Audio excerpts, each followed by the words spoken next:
should be stopping number 4 is the myth. The myth of the self-made billionaire. In the chat, KW Don said the guy behind Nixon was Kissinger, to Mr. Untouchable's point.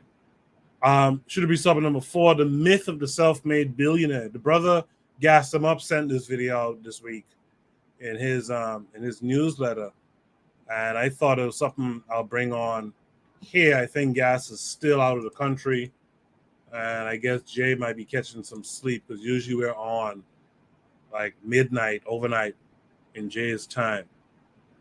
This topic came with a video. We're going to watch it, and at the end of it, we'll have a discussion about it. This episode and others like it are made possible by the generous support of my patrons on Patreon. If you'd like to help support this channel and get early access to every video, consider becoming a patron at patreon.com/secondthought. Big news on Rihanna, the superstar singer and entrepreneur gaining a new title, Billionaire. Chief business correspondent Rebecca Jarvis joins us with more on the talented media mogul's incredible journey. Good morning, Rebecca. Good morning, Robin. Yeah, this is a great story, a fun one. Women entrepreneurs and founders, business leaders, they are moguls, they are creating businesses, they are disrupting industries, and Rihanna is among them. She can now add billionaire to the top of her titles list.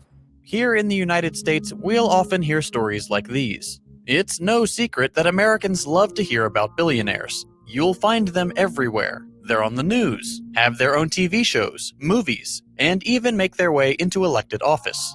Specifically, we consistently give massive audiences to self-made billionaires. The people who, unlike the aristocrats and monarchs of yore, didn't simply inherit their wealth.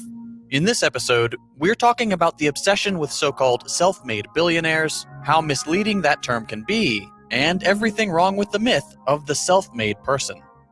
At the heart of every favorable depiction of a billionaire is this idea that they have earned their success and their wealth. The most compelling stories are those of billionaires who, through sheer hard work and grit, so we're told, have conquered the American dream and made a better life for themselves, those around them, and our society as a whole. But there are a number of reasons this is simply incorrect. We'll get to exactly how this idea is wrong in a second. But first, we should talk about why the myth of self-made billionaires is such a problem.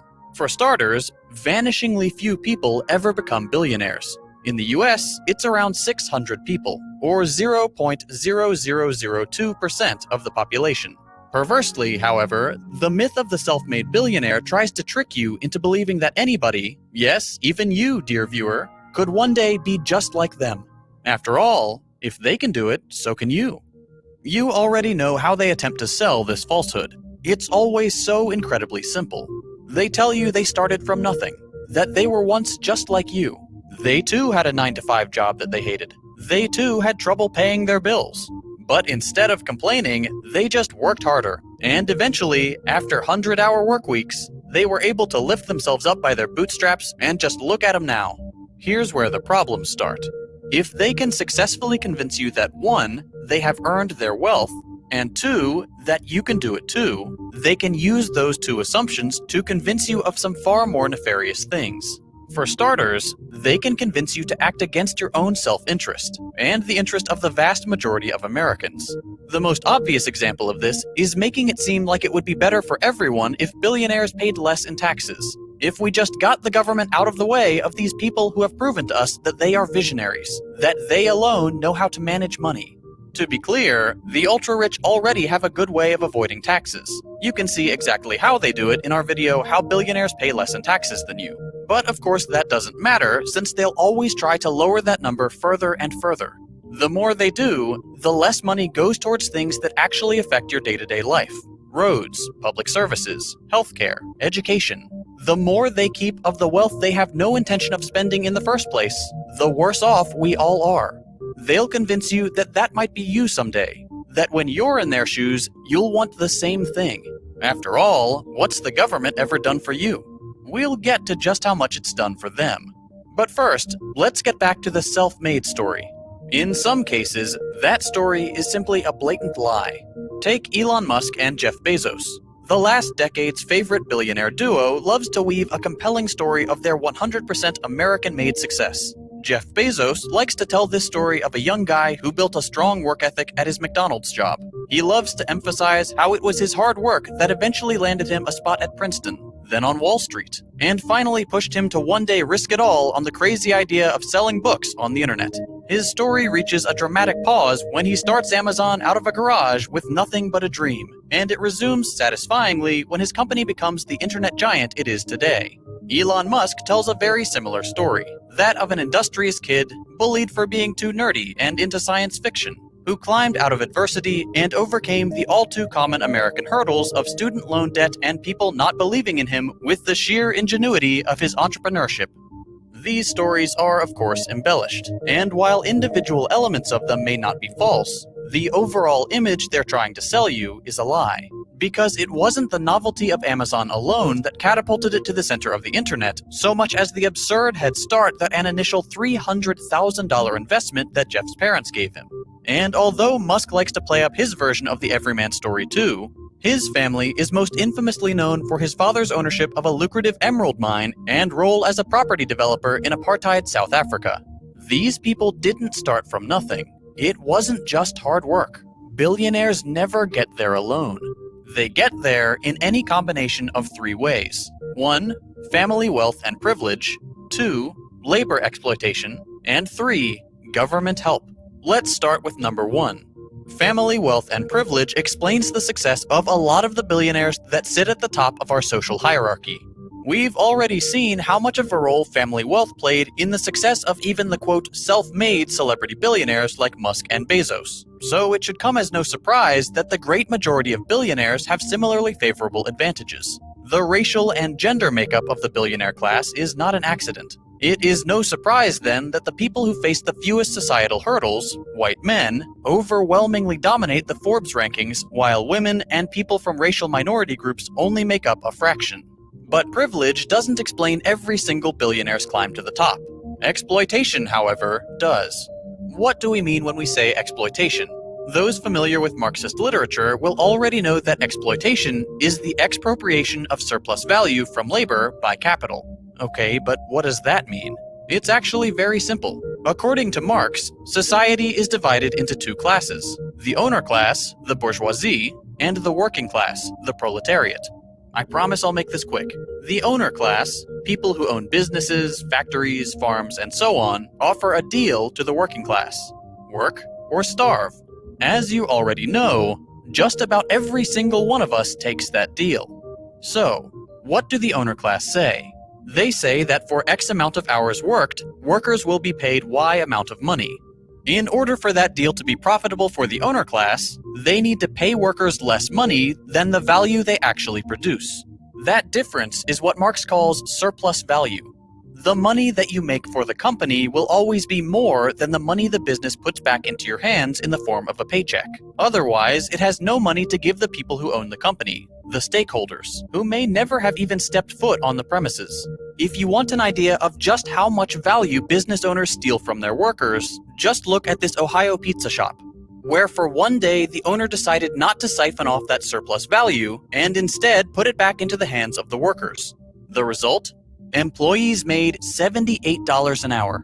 That's the Marxist definition of exploitation, and every single capitalist business in the world relies on it, whether they want to or not. The most egregious examples, of course, are those we see with billionaires' companies, in which figureheads who no longer work on or only ever held stock in the company walk away with hundreds of millions of dollars a year. But even with a more relaxed definition of exploitation, we see this kind of behavior playing a massive role in billionaires' wealth.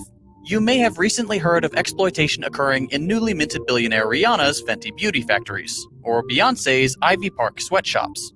It's immediately obvious to us how sweatshop labor is clearly exploitative when workers, often children, make mere cents for each grueling hour spent in unsafe conditions. Compare that to the billionaire status of those at the top, and it's impossible not to see something deeply wrong and exploitative in the working arrangements they have created. While Rihanna and Beyoncé might be the face of the club this week, they are no more or less culpable than their mega wealthy peers, those whose less glamorous companies manage to avoid the spotlight. Once again, how does this kind of behavior make a person self-made? That brings us to point number 3, government help. Here, the conservative and libertarian views of the world's billionaires are the most evidently hypocritical. Elon Musk is probably one of the biggest offenders, so let's come back to him for a second.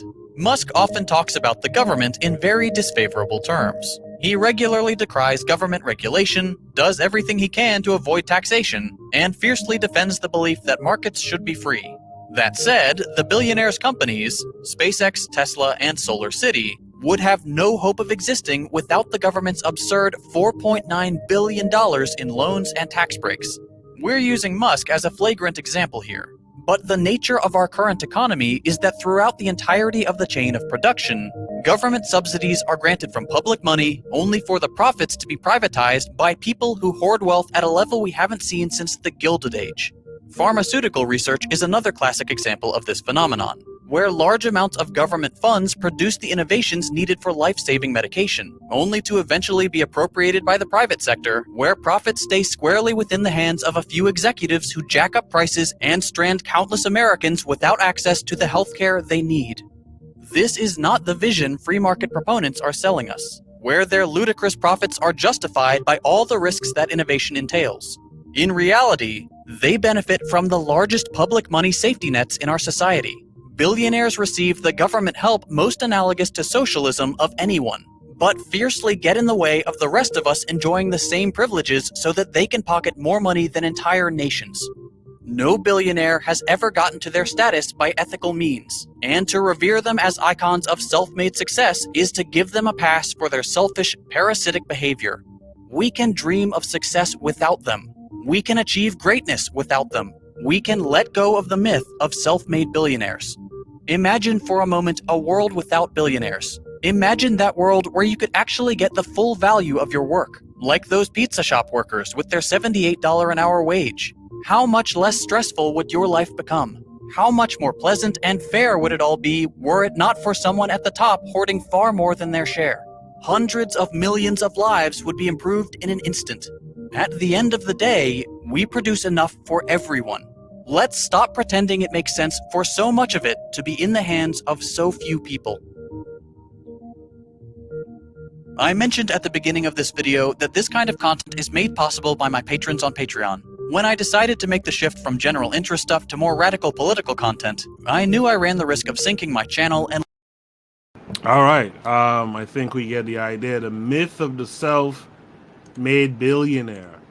Kevin Carre, why is it important to understand the myth of the self-made billionaire for us? Well, it keeps you, like with the church, you know, Creflo Dollar we spoke about. Or Tariq Nasheed, although he's not a billionaire, but it keeps you in hope. You know what? If I can't do it, man, I can keep giving money to make people look good, so they can represent me. But it's just they give you hope. You work hard. Don't worry about it, man. You work hard. You're gonna get there like me, man. Not knowing that, yeah, my mother gave me some money. She's a CEO of this company, and that was seed money, and I'm good now. But you will never catch up. But as I said, America to me is one well-written screenplay that we're just playing our parts, whether we know it or not. Yeah, Kevin, I agree with you 100%. It's that it keeps you on this hamster wheel, trying to reach this ideal, you know, this millionaire, billionaire status. I'm sorry, real quick. I forgot that you just said something. I forgot to mention that there's something going around called it's called toxic hustle culture. Look it up, guys. It's very interesting right now. What's going on with that? All right, Kari, you could wait for me to finish my point before you came back with that one. But okay, but yeah, the idea is, you know, you are killing yourself behind this ideal, and when you don't attain it, what a lot of people don't talk about is the mental health that's lost behind this as well. Let me go to the forecast this time. The forecast, I see you peep the same thing that I peeped, that Marcus Garvey is the way peeped, that Tanzan peeped.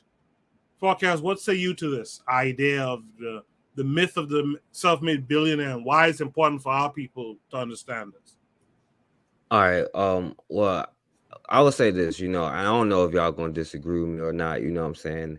I think the difference between them is that we are far more, and it's a conundrum because it's a blessing, but it happened to be a hindrance. Like, we are emotional, you know what I'm saying? Now, like, because when it comes to like because like what he was saying was like some capitalist, anti-capitalist stuff, like kind of Marxist stuff. And Tanzan was on the show when we was talking about capitalism. You know what I'm saying? Now, I'm not as against capitalism per se, you know what I'm saying? Now, I am against like hurting people, things, you know what I'm saying, life, the planet and stuff like that. You need rules and stuff like that, you know what I'm saying? And that works all of itself out, you know what I'm saying? But I do believe that I don't know about a billionaire, you know what I'm saying? And it depends on the goals that you have and what you want to reach. And I kind of got to do that because, like, I believe in us, and that's the most unachievable goal, you know what I'm saying? What most people think, But when it comes to that, I think that if you stick to something in your mind, you could be successful at that thing. Now, with saying billionaire, you know what I'm saying? That's something different, you know what I'm saying? And that's even like, because even having these conversations is crazy because of the way we think of money. Like, billionaire, we talking about just green pieces of paper, you know what I'm saying, with people that would have killed us on them, that's not even backed by gold, and we call that, you know what I'm saying, success, you know what I'm saying, because you could be successful and have a land full of crops and stuff, you know what I'm saying, that you sell. You may not be technically a billionaire, but you got something that's worth more than money, And I think that we should probably, because like even in like when you look at Karl Marx was just as racist as the rest of them, we would have been at the bottom of that society too, you know what I'm saying? And like when it comes to like business, because like I think that a part of that is like, creating our own businesses, like that's a part of it, and we need to, and I don't think it's ever been, because like they said, like Warren Buffett, Bill Gates, they include him, Donald Trump, all of them, their parents gave them money to be able to do the things that they do. Yep. And that's something that's important for us to be able to pass down. Like, we need to start passing down houses to our children, not necessarily give them $100,000 yet, but like give them a house that they can pass down and teach them not to sell the house once you pass on. You know what I'm saying? Like, I just think that we could be a little bit less emotional. You know what I mean? Like, and I did see that they tried to single out Beyonce and them. You know what I'm saying? They didn't even bring up Bill Gates, who, by the way, owns the most farmland. This whole time while he was doing those vaccine things, he was buying up all He was buying up farmland, yeah. Yep, and he has more farmland than the state of New York. You know what I'm saying? The square mileage of state of New York, he has more farmland, and he's the #1 farmland owner right now. You know what I'm saying? So they tell you one thing, they do tell you one thing, they sell a dream, and that's a part of being them going back to the Republican plantation too. They got their that go back to the last one with the dumb white people. They got them to fall in line and to believe in their plan, and they'll die for them. You know what I'm saying? So, but yeah, I pass the mic. Yeah, man, I appreciate that forecast. Let's welcome in our sister Lero this week. Lero, how have you been? Lero, you're muted if you're talking. All right, maybe Lero's not ready to talk to us yet. Let me mix it up. Let me go to Mr. Untouchable next. Well, your brothers know that I'm a capitalist brother. I take a different position from my socialist Pan-African brothers, and that's just what it is. You know what I mean? There is a myth with the so-called self-made billionaire, and most billionaires will tell you that they didn't get to the position that they got into because of by themselves. Most of them will tell you that. I've listened to many stories about the idea of how these guys acquired their wealth. And in this video, this guy made the claim that Jeff Bezos, I think, got $300,000 from his parents. Now, that's a good start. And for most people don't have that kind of capital to acquire the wealth that Jeff Bezos did. But to suggest that, okay, he got a start. Jeff, you know what $1 billion is? $1 billion is 1,000 million. 1,000 million. So you can't equivocate someone taking $300,000 and turn it into 1,000 million. And Jeff Bezos has 1,000 millions a couple hundred times over. So that's an unfair comparison. There had to been some kind of work involved to accomplish that. That's first and foremost. Secondly, I am the reason why I am so anti-government is because the country that I exist in is a heavily controlled government involved situation where if you make money, the government is heavily in your pockets. If you are innovator and you apparently are able to turn over money, people want to buy your product or service, the government comes running in and takes a heavy levy, digging in your pockets off of the hours that you may have invested, the time you may have invested, or the risk that you may have invested in engaging in some kind of enterprise in creating a situation, and they didn't have anything to do with it. Now, because they see me making money, they want to come dig into my pockets. I have a problem with that. Yeah, man, I have a problem with that. I agree with the free market. The free market is a good thing. I think it's a wonderful thing. You know, if not for the free market, take a person like Rihanna. Rihanna's from Barbados. She is making more than generational money. She's making more money than she had probably ever seen in her lifetime. In her lifetime, her generational family lifetime. That's the kind of wealth that she would acquire. She didn't have no relationships with wealthy family members who would have put her on the road to that.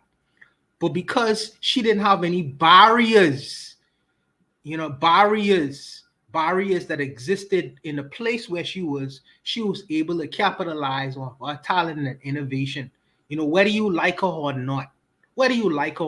I'm not big government, man. I have to say that. I am not big government. And this is the reason why, and I told when Gaston brought this issue up, I know Gaston is on the other side of the game as far as this particular our politics go, in reference to money.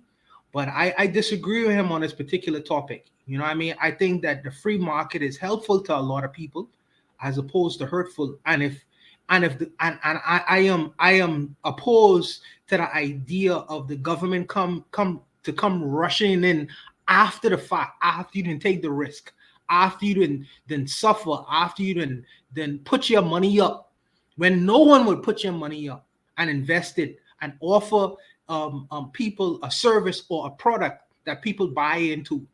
Now they want to come and say, well, okay, now we need a piece of that. I disagree with that, man. Yeah, man, wholeheartedly, man. Because enough bureaucracy exists in the country that I exist in, and define a space where people could operate freely and offer their products or services, where people would want it and say, hey, we're going to buy into your product. I have no problem with that, man.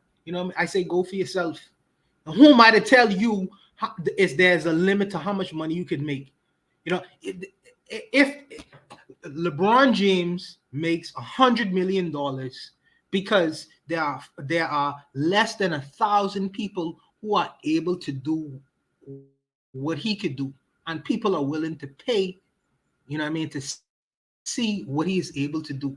Why am I going to come in and stifle and say, well, okay, just because he could put a basketball inside a rim, he should only make this amount of money? No way. I don't agree with it. And for those who are critical in the things that I'm saying, go to Cuba. Just go to Cuba and live there for a while and see how much the government intervenes as far as the lifestyle and the abilities and the innovation of the people themselves. I feel like when you live in a society where it's heavy government, people don't want to do shit no more because they say, well, if I'm getting up at 5 o'clock in the morning and someone else is getting up at 9 o'clock in the morning, we still making the same money at the end of the day. Why does it matter? So I take a different position from my brothers with this. We could argue this all day. I think that financial intelligence is important among our people. You don't have to be a billionaire to become financially free. You don't have to be a billionaire. You just need enough resources that will be able to take care of your bill and satisfy a family. We have a shortfall when it comes to financial literacy and just insurance. You know what I mean? Insurance could change another generation, going forward, paying a little and reaping a lot and investing that money and turning it over and sending it and giving it to your children to produce more and more and more into the future. You know what I mean? I don't look at billionaires. When I look at billionaires, I just see the maybe innovation, maybe financial savvy, maybe what to do with money. But I'm not critical of them, and I don't think that every billionaire or every person who has been able to achieve and gain a lot of money is corrupt or got money by some underhanded means. I think that that's this disingenuous kind of idea to put out into the world. But nonetheless, you know what I mean? Like I say, I just disagree with my socialist brothers on this particular issue. I'm not sure if anyone really disagrees with anything you said there. The prompt is about the myth of the self-made billionaire, and I don't think you can say Bezos, Elon Musk, Warren Buffett, who's the other guy? Bill Gates. Who they usually talk about. I don't know if you could say that they were really self-made, like they started from the bottom and now look where they are. But I think that's the conversation that this topic is really trying to get at. I agree, but Coco, no billionaire would tell you that they are so-called self-made. That's a news media brand that people put on people. Most self-millionaires will never tell you that. So it is a myth. Yeah, it is a myth, but it sells newspapers. It sells newspapers. We all need somebody. We all need somebody or somebody's assistance. You know what I mean? To get from point A to point B. Most billionaires will tell you that. They wouldn't say, "Well, when I came out of my mother's." Well, when I came here into the world, you know what I mean? I just look around and I was able to turn $1 into $2 and achieve billionaire status. No billionaire would ever make that claim. That claim only sells newspapers and it sells fantasies, but it's no billionaire. And I listened to many of their interviews would tell you or even suggest that kind of nonsense. All right, yeah, that's really what the prompt is trying to get at. Let's hear from Oni on this. Yeah, first I was gonna say this sound like socialist propaganda, but damn, Mr. Untouchable, what socialists hurt you, man? brother was going on against my house. Man, I can disagree with these socialists, and you just going on about what socialists? Where did they touch you, man? It did seem like some comrade stuff. I know, yeah, yo, this video, I was about to sing y'all I was gonna be united forever. Like this is the USSR national anthem. Yes, I know it. All right. Anyway, yeah, it's just a bunch of so what's interesting is that once upon a time we used to say self-made millionaire, because I remember in fact that was like maybe 30 years ago, I remember Tupac shouting out, I'm a self-made millionaire, right? Now it's self-made millionaire. And then they're like, she is only a handful of people can become it. But like, you ain't tell us how many millionaires there were. As far as this, billionaires are, bigger, $1 million is not that much anymore, obviously, but it's still pretty good money. Like I would like $1 million in my bank. Period. Like I would like that. Y'all make it happen. Y'all know my Cash App. No, I'm joking. Yeah, right. Anyway, but yeah, I mean, I think what Mr. Untouchable was saying about none of these people really say that they're self-made. I mean, this guy knows more than anybody. This guy right here, Elon Musk, knows more than everybody that his father was a part of apartheid. Emerald. Like, come on, like emerald. Like what is even that? What is that? He owns like an emerald mine in apartheid South Africa. He knows damn well he wasn't self-made. His father was apparently his father reportedly said that he had so much money that they couldn't even close their safe. You know what I mean? So they have a safe where they hold all their money and they couldn't even close it because there was just too much money. Yeah. I don't think this guy did they come from what they perceive as humble beginnings? Probably, the mass media, and when I say probably, I mean when I say they probably perceive that, because the mass media does make you believe that you have a similar experience to everybody else, so like, you know you watch a movie and it's like, hey, they're working at McDonald's, hey, I worked at McDonald's too, you know what I mean? But like, you don't really have the same experience as the next person, but mass media may make you feel that way. So I don't know, like I mean, I think that it's kind of just, just like it's just kind of a way for the socialists to promote some sort of um to promote socialism, I guess, and $70 wages. But it's not like, it doesn't really grasp the economics. It doesn't really grasp how to formulate an economy. I would say though, just for Mr. Untouchable's point, I would say that the free market, like crazy free market, wasn't exactly what what was like supposed to be the design of the like, it's something that doesn't really exist, and it's not really something that's present in America per se, or like present anywhere. But like pretty much it looks to be that. Well, I didn't finish the book yet, but like I told everybody, I was reading The Wealth of Nations for like, now it's like for going on months.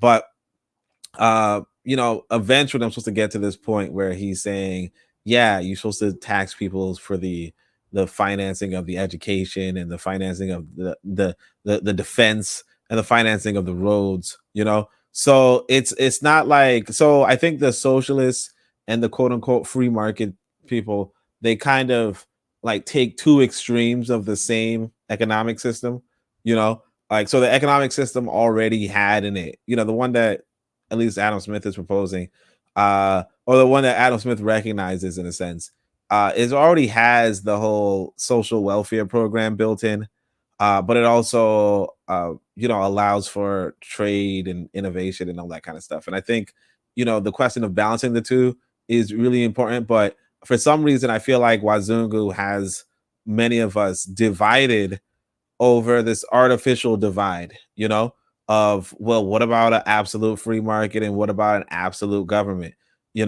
and like, you're always going to find people disagree, when the reality is that neither the absolutes work, and the recommendation or the studied logical perspective is that you would have a balance. So I mean, I think this is just kind of socialist literature for whatever reason. This is just socialist, just one of those things that's designed to get us distracted, and designed to make, to get that kind of reaction from people like Mr. Untouchable, or get that kind of reaction from people who are more socialist.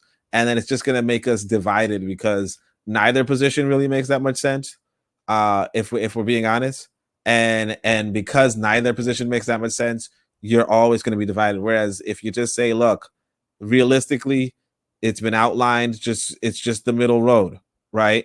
We could technically walk the middle road together and like build up our economy. And not to say that we build it up off the basis of this white boys literature, but just realistically recognizing that, either the free market delusion or the socialist delusion, they're both the same. They're both white boy literature. And realistically, you just got to look at it as it were and say, well, we're going to pay for these schools. Well, we're going to have a government that pays for schools. We're going to have a government that pays for roads. We're going to have a government that does that. And then we're also going to have people being free to make their own money, notwithstanding, We're gonna go to Lero, but first I'm gonna allow Mr. Untouchable to comment what Only just had to say.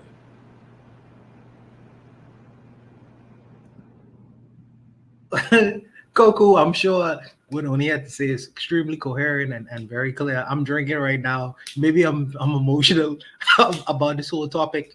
It's just that, I live in a very big government society, big government.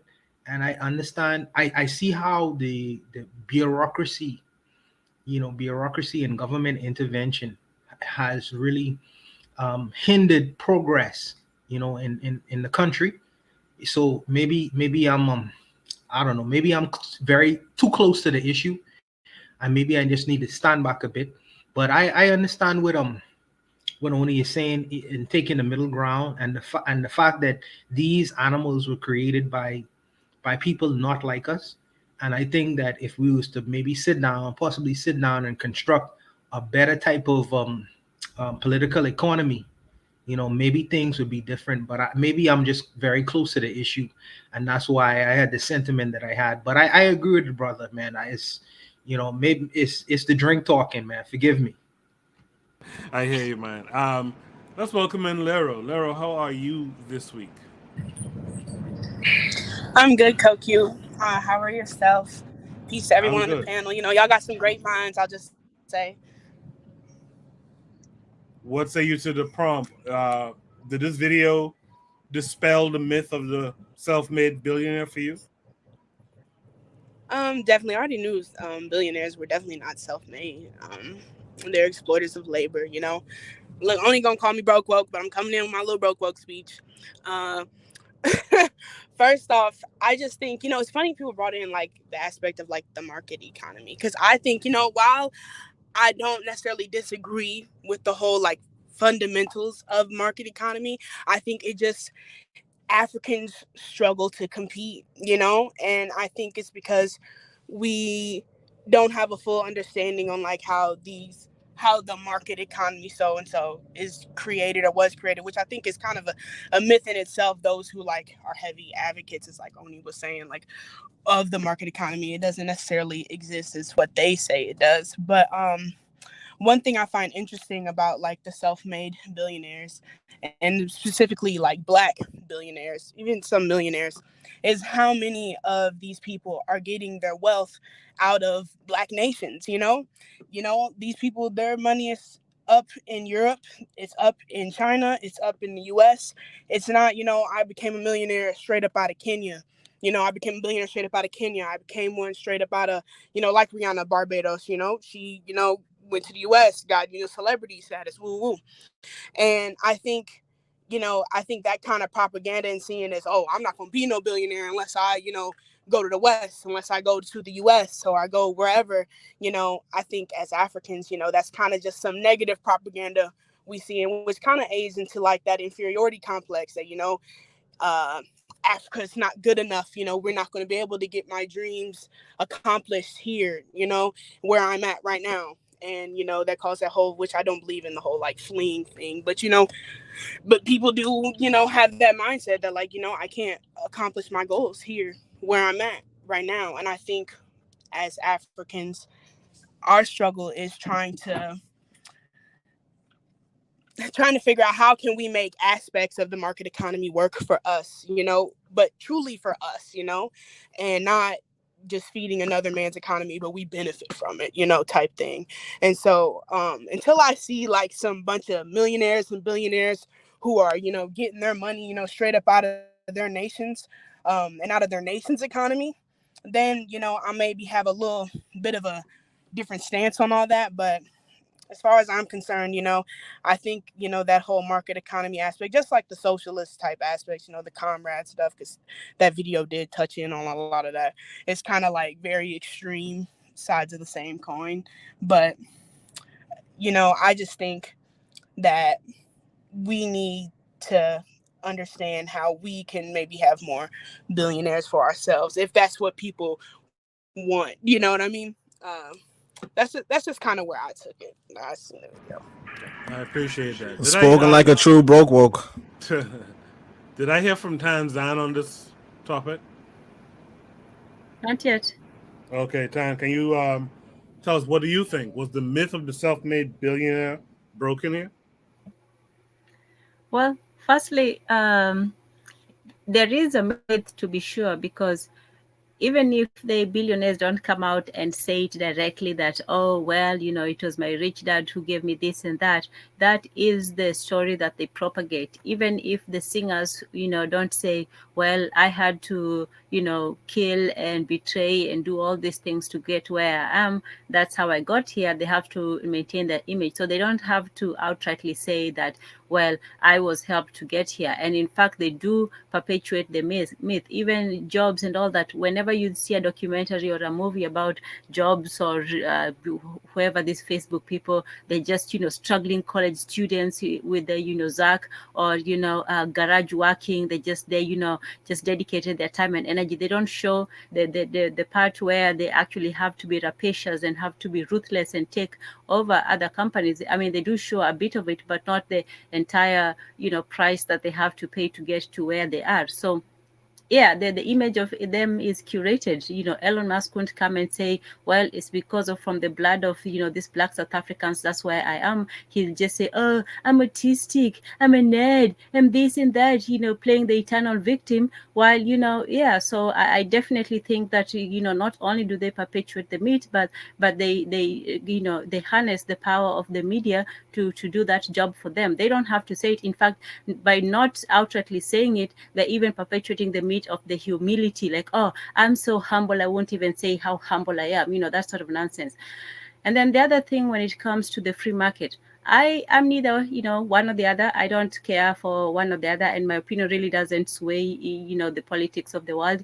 But when it comes to the free market, it boggles my mind that capitalists are the most authoritative people, the most anti-free. Because when you talk about the free market, when you look at Amazon, these airline companies, all these people are propped up by the government. That's the height of state intervention. That's the height of socialism. The government just props up the rich people. You're complaining about, in small countries where they're taxing the poor. Of course, they're taxing the poor because they can't get to the rich. In the rich countries, Amazon pays $0. In Europe, in Britain, all these places, they have been trying to get Microsoft and all these countries to try to pay a dime of taxes. They don't do that because the free market says, well, if you hire a bunch of lawyers, you can weasel your way out of paying what you need to pay. So the market is not free at all. And in fact, the market is propped up. These big corporations are propped up by the state. So the market is not free. If you're a champion of free market, you shouldn't be talking about, Amazon and Bezos and all this, self-made. That's the other myth, that these people just, made it on their own without help from the government. Of course not. Even Google was propped up heavily by the CIA. So was Facebook and all these companies. They're not making profits. They're making speculations of the public market, and they're being given a chance and speculation. So this is not a money-making venture. This is actually a public control measure. So no, this is not an example of the free market. The free market should have been something like, the small mom and pops or something like that, or just letting things run as they should. And if they fail, they fail.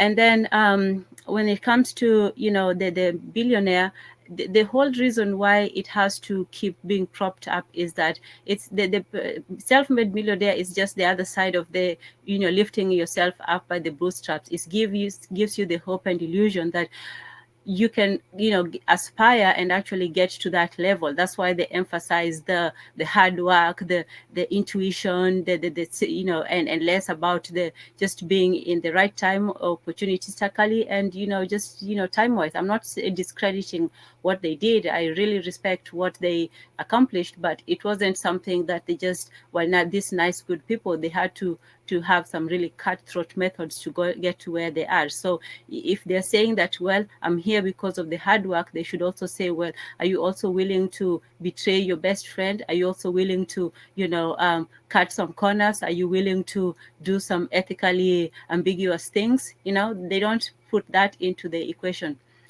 Yeah, so that's it for me. I appreciate that, Tan.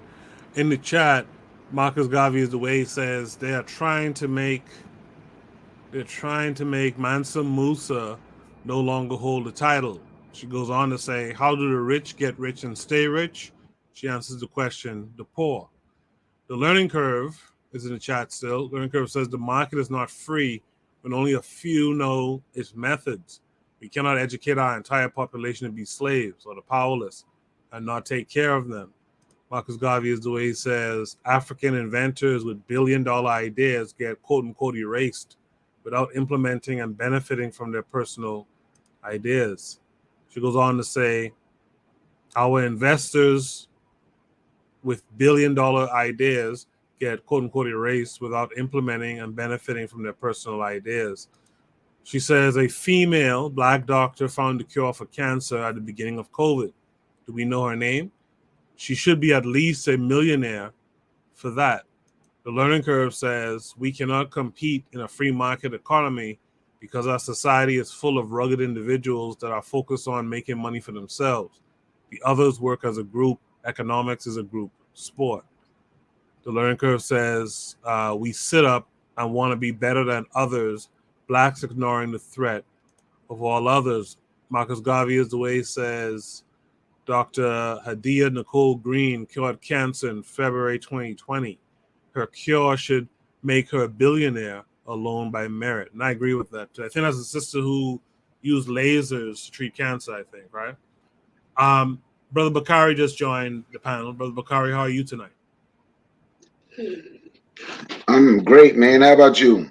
I'm great as well. Good to hear your voice again. I was listening to you last night on with the forecast and the matron. Good episode. Yeah, thank you. Look, thought I was gonna be able to come on here and talk, man. My grandson is still over here, man. He is talking, but okay. But ain't no self-made. None of those billionaires is what you would say self-made. Right. None of them is self-made. I guess the closest one. Turn that down, young man. I guess the one that would be closer. I used to know the story of Dell Computer, and he wasn't self-made, but he would be, I guess I would say, closer than any of them because of how Dell Computer was founded, right? Mm-hmm. And the way the story goes is, it was a guy who was just fixing computers in his garage, and he had signs out saying he fixed computers, and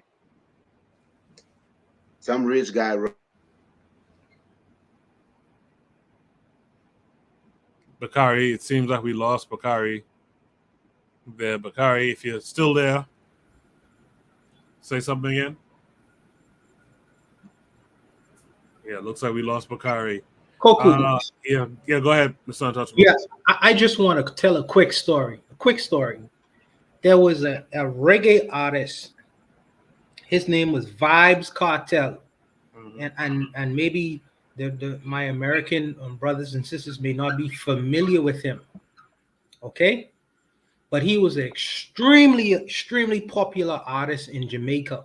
Extremely popular artist. And there is alcohol that sells in all throughout the Caribbean and the United States. It's called Bacardi. It's a rum that is really produced whether in Jamaica and Cuba. Okay, the people who produce this alcohol are billionaires, many times over. So he became popular with his music, reggae music, because this is going to Leroy's point as Rihanna having to go to the United States to become a billionaire. Well, he was very popular in the Caribbean, extremely popular. And this American guy, he came down and he said, "Hey, listen, you don't necessarily only have to represent your music. You could also sell products." So he got into the liquor industry, okay, selling liquor. They used to call it Street Vibes. Okay, Street Vibes was the liquor rum that he would sell, and it was becoming extremely popular in the Caribbean. Extremely popular. And Bacardi, if you know the history of Bacardi started like on the plantations. You know what I mean? Really, the sugar plantations. It's really old Jamaican plantation style slave money that produced and created Bacardi. But he created his own brand of liquor called Street Vibes. And really, I believe, and this may be conspiratory, the fact that it became so popular, because he was making a whole lot of money off of it, it became a threat to the product of the so-called Bacardi industry, that rum industry. Now, all of a sudden, because they really didn't give a shit about what happens in the ghettos of Jamaica. But all of a sudden, you had this idea, well, this guy murdered this person back in the day. Now he's in jail for life. I mean, it seems to me that whenever we start touching real money, these kinds of issues start to come up, because he didn't leave Jamaica, but just the idea itself that he probably became a threat to that particular product and brand that sells all over the world. They say we need to get rid of this situation. We need to get rid of the situation because many people was buying that particular brand of rum, not only in Jamaica, but a lot of other places as well. You know what I mean? And it was kind of like subverting this whole idea of Bacardi, Ray and Nephew and all that business. So to me, the whole issue of free enterprise and big business, there's a lot of gangsterism behind it. A lot of gangsterism behind it is really not spoken of. But I just think that it's a whole lot of context to this idea of billionaires and acquiring real wealth. Because when you acquire real wealth, you acquire real control. You know what I mean? You are able to move things around the chessboard. And I think that's not necessarily in the discussion, but I just wanted to put that out there. I know people may have issues with the idea of liquor and alcohol and things of that nature as a moral issue, but when we're playing on this idea of a global game, there are other things that come into play. But I just wanted to throw it on the chessboard. No, I appreciate that. In the chat, KW7 says Vibes Cartel is a weaponized entertainer who promoted skin lightening to Jamaicans. Marcus Garvey is the way he says, hence, lobbyists in U.S. government. She's mirroring really what Mr. Untouchable just said. Wealth controls things. Does anyone have any last words they want to drop? I just wanted to ask. I wanted to ask Mr. Untouchable, when was this happening to the Vibes Cartel? Because I know that brother. When was this? You said he's facing life, or he's in prison for life now? He's in jail for life right now. Yeah, he's in jail for like until I think he probably get out when he's 73 years old, brother. Mm-hmm. Yeah, since when? I can't remember. At least 10 years now. At least 10 years. Convicted. Yeah. Look it up, brother. Oh, damn. I've been under a rock. Okay. Yeah. At least a little 10 years. Close to 10 years, if not 10. No. Lero's back. Lero, do you want to add something to this prompt here? Okay, I guess Lero isn't really ready to speak right now. If no one else has anything to say, let's go to Shoot the Breeze prompt number 5 tonight.